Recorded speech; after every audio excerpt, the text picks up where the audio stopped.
ఏంది మరిది ఏమంటున్నావు? తలకాయ తిరుగుతాందా?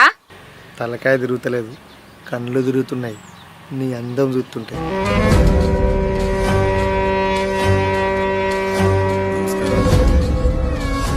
వదినంటే తల్లి లెక్క.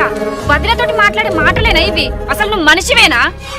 అన్నున్నప్పుడు వదినవు, అప్పుడు అన్ననా? అన్న లేడు కాబట్టి ఇప్పుడు అడుగుతున్నా. ఒక సంవత్సరం అనుకుంటున్నా ఎప్పుడూ అడుగుదామని.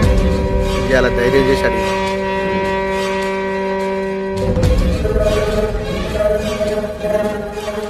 ఇన్ని రోజులు మా మీద చూపించిన అభిమానం అంతా నాటకమేనా? నా మీద కన్నేసి ఇదంతా చేసినావా? ఛీ, నిన్ను ఒక దేవుని లెక్క అనుకున్నా. ఎప్పటికైనా నీకు ఒక మగదిక్కు కావాలి. ఇప్పటికే నువ్వు ముసల్లాని ఏం కాలేదు. ఎవడో నీకెందుకు, అదేదో నేనే ఉందామని. ఎందుకంటే నువ్వంటే నాకు ఇష్టం కాబట్టి.